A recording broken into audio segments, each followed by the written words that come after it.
Hey everyone, welcome to this completely unnecessary podcast for Tuesday, April 21st, 2020. Why are you making those noises with your mouth? That was awful. I'm not doing it again.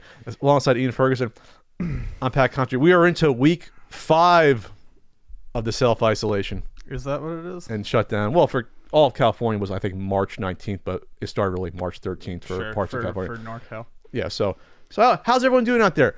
We're into week 11 of Pat not getting a haircut. So update. I'm going to do it every week. This is week 11. Once we start hitting like 13 and 14, it's going to get worse. You know how I know that, Ian? Oh, by the way, on the show, before we get that, we're talking about lots of stuff today. We're talking about an investment video that's strange. We're talking about the Terror Onion mode for Saturn and Dreamcast. We're talking about scumbag sellers of the week with the Switch going on with everything, and Patreon poll topic.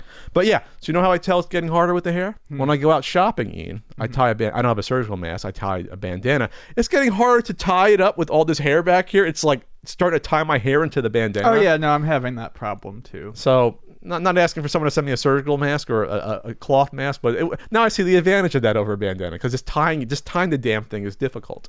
So I went to the store. I go out once a week.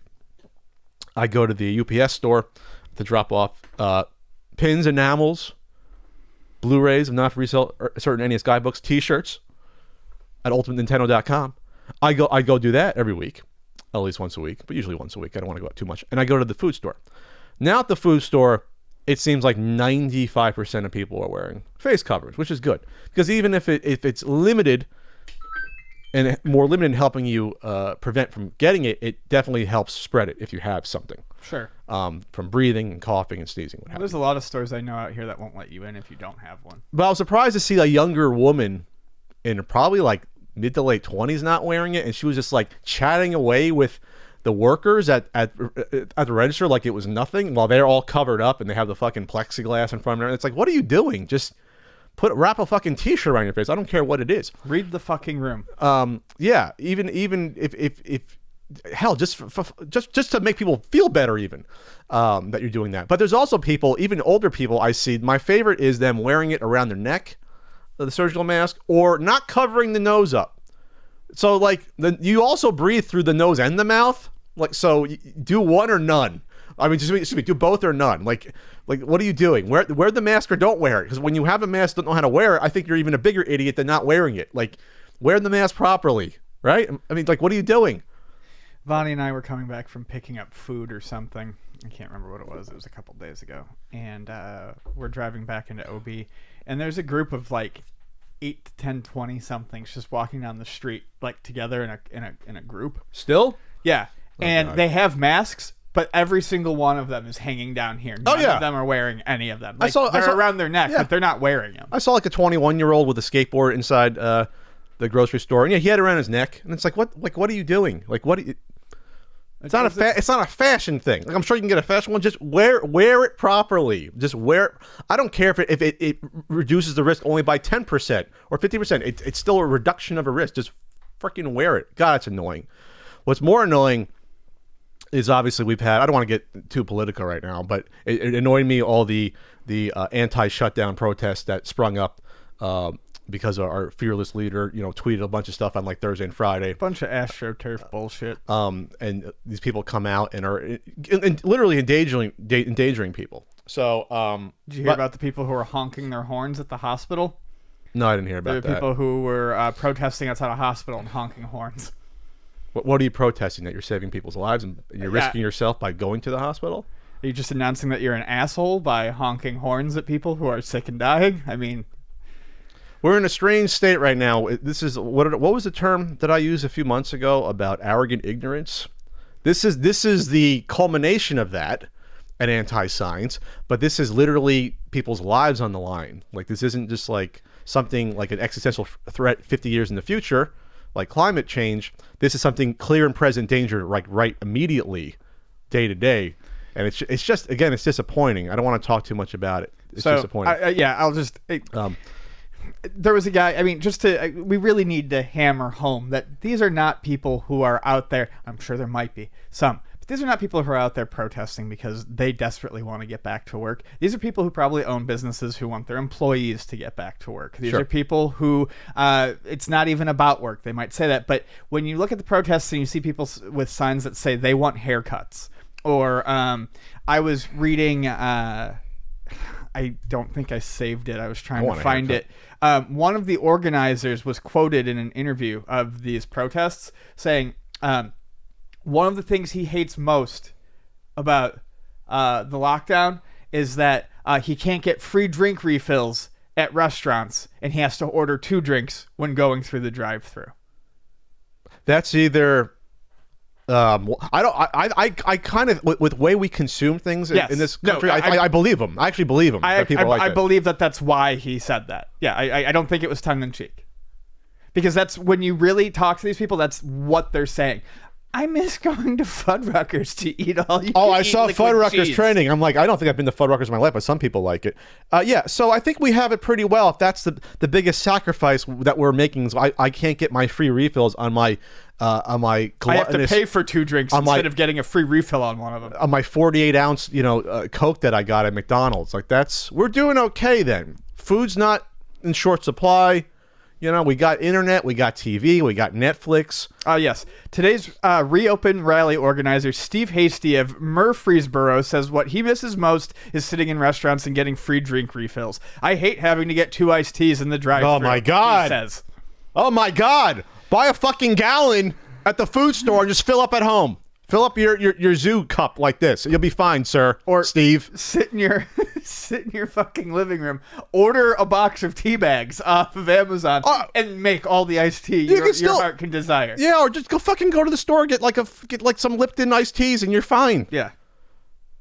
Man, we are just assholes in this country in general. I just think we don't think about anyone but ourselves. Yeah, these are the people who call other people snowflakes too, and they can't fucking handle being without their free iced tea refills in their goddamn haircut. Hey, suck it the fuck up. I like free refills as much as the next guy. I used to get 5 at TGI Fridays. That's a very small price to pay for helping make sure that less people get sick and potentially get killed, which has happened. I'm not anti-free refill. I'm pro refill. I'm pro there's gonna be YouTubers that attack us saying we're anti free refills. No, I'm very pro refill. Very pro free refill. I especially because I know that like a glass of pop at a restaurant is running that restaurant about a penny. Yeah, it's just they buy that thing of syrup that dilutes over like 15 years, and with some water. I think the words I read like 20 years ago is that like McDonald's pays about 3 cents for every drink. So yes, I mean, and they charge you $3 for a large. The same thing when you go to the.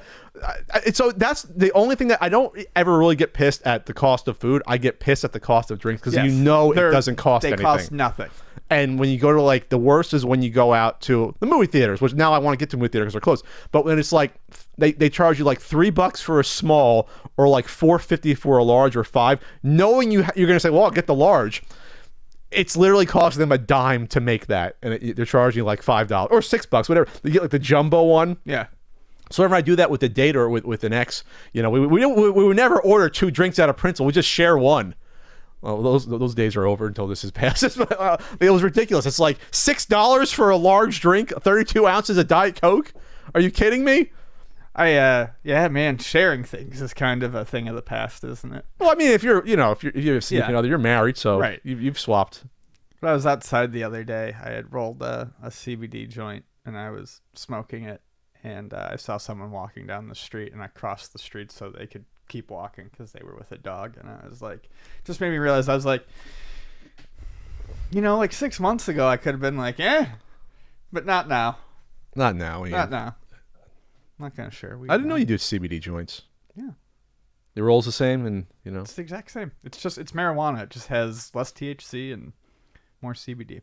I can get into that. The one that I've been getting lately has been really good since I fucked up my shoulder. It's normally when you buy like CBD stuff from a dispensary, you can either get strong weed or strong CBD, but rarely can you get something that's in between. Okay. And this stuff that I've been rolling is like it's 1 to 2, so it's very effective. So you get high, but then you relax at the same time. Yes. Yeah, it's nice. Anyways, no sharing. Well, I got the trick the one time at one of your parties. I don't think you got tricked. I got tricked. I don't think you got tricked. It was not CBD because I was high as a kite after that.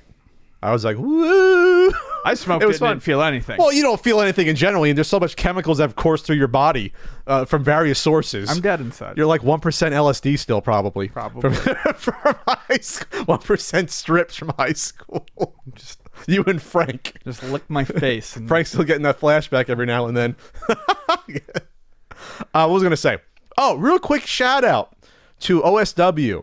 We never really talked about the old school wrestling podcast video reviews are excellent. Oh, yeah. They cover the old pay-per-views. And I never really chatted with anyone from there before, but I talked to Jay Hunter out of the trio there just on Twitter. Real nice chap. They make awesome videos. Check out OSW if you're a wrestling fan. If you're a wrestling fan, you probably know about it. They do like 2-hour video podcast reviews of every pay-per-view, and the guys are out of Ireland, and they're so entertaining, all three of them. And there's like little cartoon graphics, and it's very well done. So maybe I'll get to contribute like a fucking awful 1999 WCW pay-per-view or something. I've actually watched the really bad 94 to early 96 WCW period where they had like the Yeti and they had like the awful, that's when Hogan was still a face. Yeah. In WCW. That's like the worst wrestling ever during that time period. And I wasn't watching WCW at that point. I watched before, like I watched late 80s, early 90s WCW, and then I watched NWO and forward. There was like that 3-4 years I didn't watch, thankfully, there. And also shout out to our friend of the program, Ben Heck, who fixed an M82 demo unit on his YouTube channel. Ah, nice. Ben, you got to give me a heads up, buddy, about this sort of stuff. You know, it's that's my bread and butter. And your bread and butter as well. There. Real quickly, we should have brought this up before about essential businesses. WWE has had a really weird last week and a half. Well, Vince McMahon in general has had a rough week and a half. Weird is a weird way to put it. I would say shitty. Vince McMahon, a real show in your whole ass kind of week. So Vince, the XFL, got shut down like a little over a week ago. And then they applied. Then they basically said everyone's fired, or basically this may not come back. Then they filed for bankruptcy, and then after that, WWE then laid off or fired. It was like over like 40% of their staff. It was 40%. That's what I read. Yeah, 40% of their roster got fired. Was it 40? Was it really 40%? You sure about that? I'm looking right now. That's what I was gonna say. That was like 40 people. They got rid of wrestlers, producers, road agents, and they furloughed some as well. Yeah, right here. 5 days ago, WWE fires 40% of all employees in order to achieve the predicted profits despite the corona crisis. Is that right? Yep. You know what it helped? Vince not doing the XFL again, because it turns out that I guess they're doing bankruptcy proceedings now with the XFL. And it turns out that there was some WWE money allegedly put into the XFL. It wasn't all just Vince's and other investors doing it with their own cash. And if people don't know, that was the big thing about the XFL coming back again this time, was that it was going to be all of Vince's own money. There was going to be no WWE money involved. That's the last I heard about it, but I guess this will come out in fucking court cases over the next year. And I hate vanity projects, and the XFL was one. Yes, originally it definitely was. Yeah. I'm all about, and this goes for a lot of things, I'm all about people trying to do new things, wanting to create something and get something out there. I'm not saying don't try, but like it's easy to look at the market and just understand that it's not going to hold another football league. It didn't the first time. The AAL, what was it? AAFL, the American Alliance of Football, or whatever the fuck it was called. That didn't even complete one season last year. Didn't even complete one season and went under just a year before. And Vince is like, oh no, I can do this. I fucking hate that shit. It's fucking financially irresponsible. But whatever. Dude, I don't see the 40% number, Ian. This is a EN24 news. I don't know. It's just they cut a lot of people. That's the bottom line. Yeah, it's a headline right and here. it was wrestlers that were with the company forever. They cut Mike Chioda, who's been the referee for WWE for 30 years, and he's gone. Angle's gone out of a agent role. Gallows and Anderson. And it was Vince McMahon who stated himself that it was 40%. And that goes for on-air talent behind the scenes. Vince McMahon informed employees last night around 6 p.m. with a 5-minute conference call. The chairman stated that 40% of all employees and employees will be fired or at least given leave. Oh, will be. So Okay, it's still yeah. coming. So, okay. yeah, okay. So in the midst of all this, I guess you can't make this up. So WWE, they've been filming their weekly shows now at Full Sail in Florida, right? Yeah. Which is where they used to do the NXT stuff.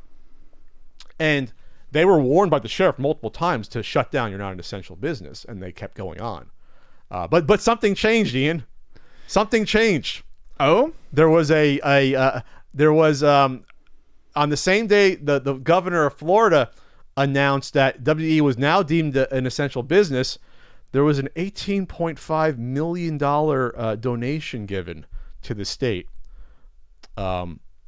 through, I believe, through America First Action Super PAC. Announced an $18.5 million advertising buy in Florida on the same day Governor DeSantis changed WWE's designation to an essential business. is that the McMahon's super PAC? Linda previously served Trump in the Small Business Administration and now chairs. Oh, she chairs it. So yes, this is direct. This isn't even a veiled payoff. No, this is a direct payoff. Yeah. It's a direct payoff. Hey, you do what you got to do, I guess, in Florida to do that. It's a ridiculous. Well, we're going more politically neutral. This crisis. It's unavoidable now. But it really shows you, like, people. Well, the expression is you see people's true colors when things are bad, right? Yes. This really shows true colors. And I understand this is a publicly traded company, so you got to make reduction costs and things like that. But don't do the fucking XFL if it's this tenuous. And the XFL, they decided after 1 month we got to shut this down. Like, is your business that strong on footing that you have to shut down for the future after 1 month being off? I can only imagine that the logistics that go into planning and putting on a football season, even with only 8 teams, are probably so extreme that if in your first season you can't complete it, you're probably financially fucked. Yes, because there's no way you're going to make a profit. Yeah. There's no way you're going to make a profit on a new major sports league. Unless you're like the TV advertising you got bought out for. I don't see that being possible. So I don't feel bad for Vince McMahon, but no, I totally understand why. Yes. I mean, after a month, if they were like, "Hey, you're gonna have to be closed down indefinitely for the next 2 months," I would say that's an immediate. Well, unfortunately, we got to pack this up and call it a day. Just cut your losses. I heard that it was better this time around. It was. I heard that it was not.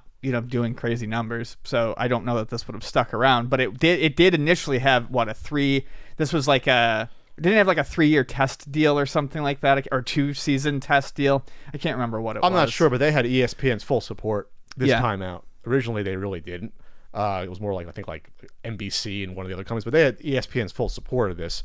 And, they were pushing it. They were showing highlights, and who knows? I think they're already, some of these guys end up in the NFL. This is, like, originally, some of the guys are good enough. Most aren't, but some of them are. Yeah, some of my friends who are into football watched, the first 2 games, I think, were allowed to play. First 3? Yeah, they did like 5-6 games. Because it started mid-February. They did like 5 games. Okay. Yeah, they were enjoying it. The names and logos were awful, but, They were very bad logos. But hey, more professional players getting paid, the better there. So, I mean, it's just, like I said, I don't want to dwell on this, but this is going to accelerate more and more as we go into, like, we're only a month through, like, quarantining or self-isolating, like, in most of the country. We're only like a month into this. Yeah. And this is already what's happening. So we're only it seems like the NBA played like 4 years ago. It's only been like 5 weeks since the NBA shut I down. was scrolling through Twitter yesterday. Scroll. I have the fucking tweet right here. It killed me. It killed me inside. So I don't have a phone bumper. Let me show you here. So I'm scrolling, and I pull up, as I'm flipping through,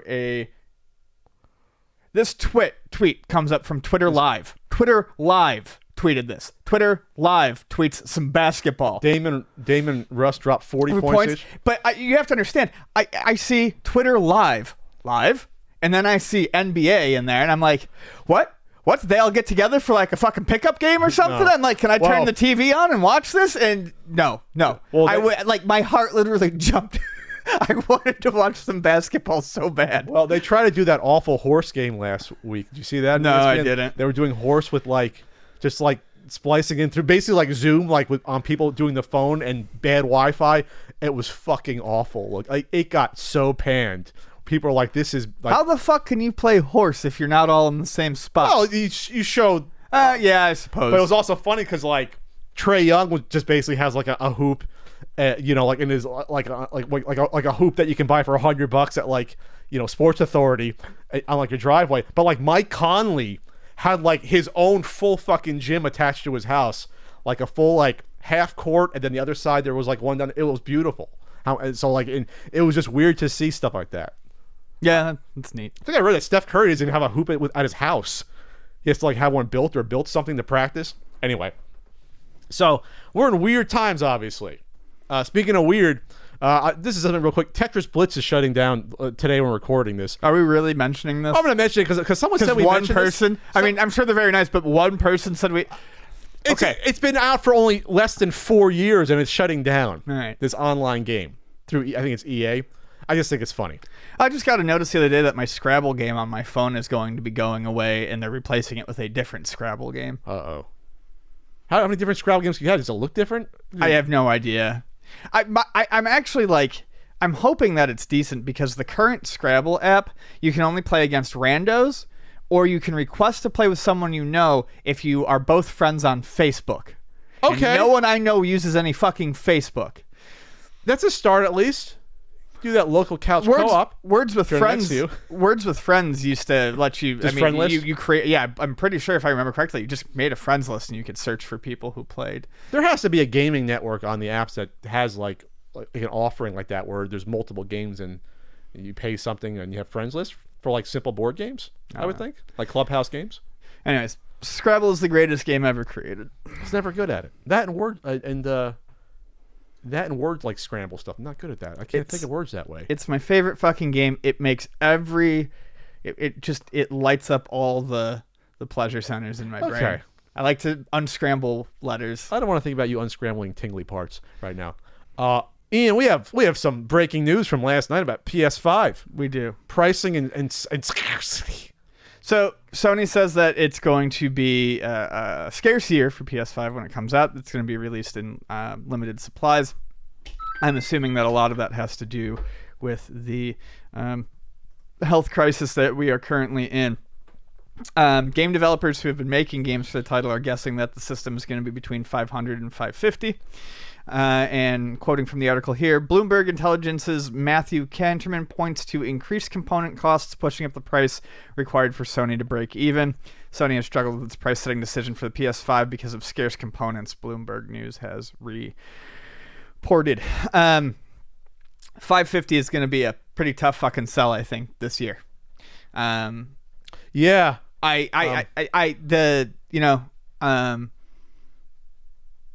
I think it's gonna be a tough sell. I mean, well, 550, it's still less than what the PS3 was, like 700 or 600. 600. Yeah. I know that was a ago. disaster for Sony when it happened.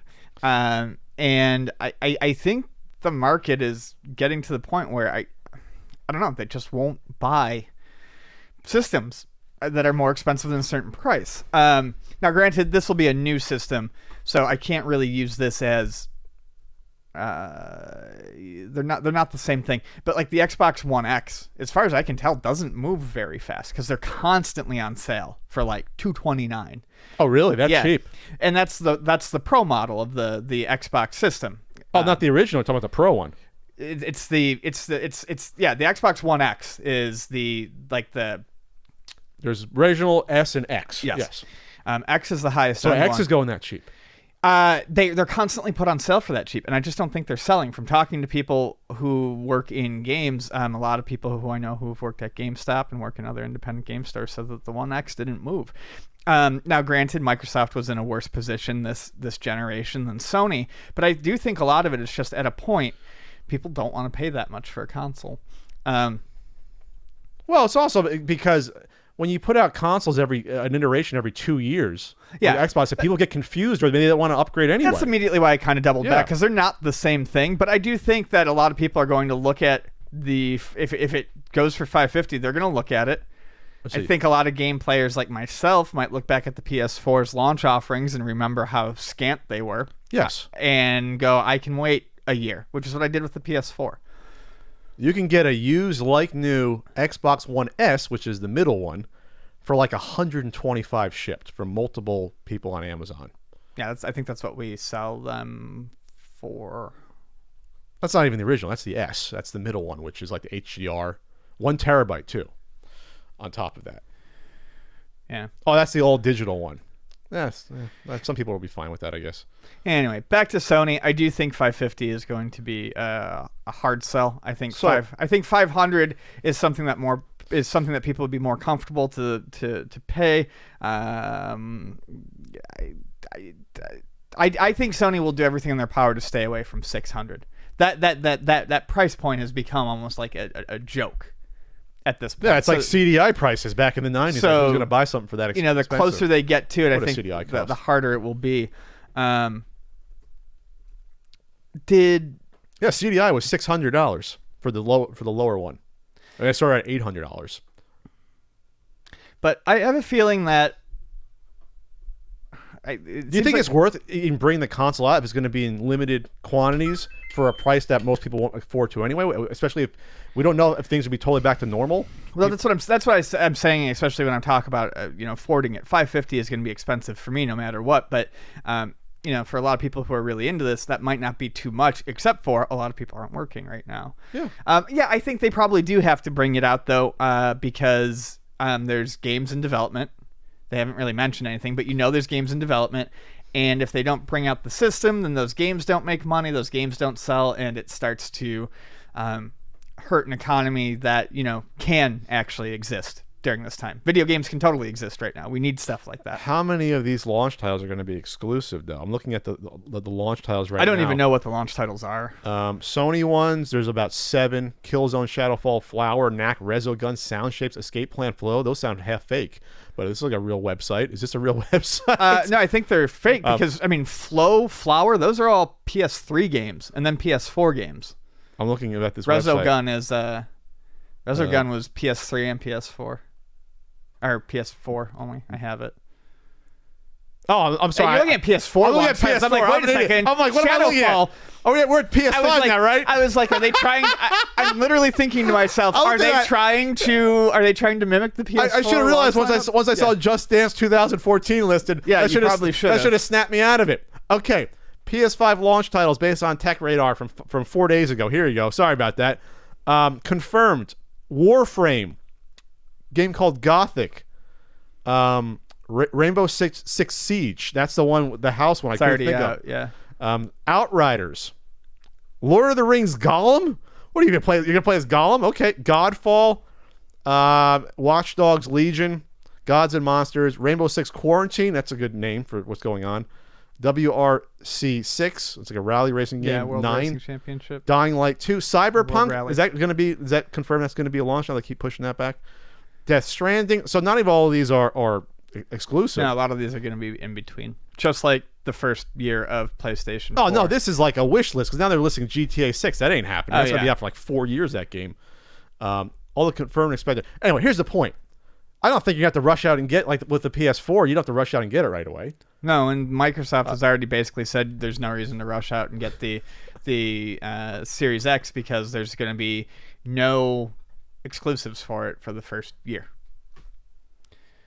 Console wars are over. We're done. Without a certain public health crisis here. Truth of the matter is I'm going to end up with one of these, probably a PlayStation 5 at some point. But I just wish I was a bit more excited about it. I wonder how much. I mean, obviously we've seen the Switches sell out during all this, and that's going to be its own topic later.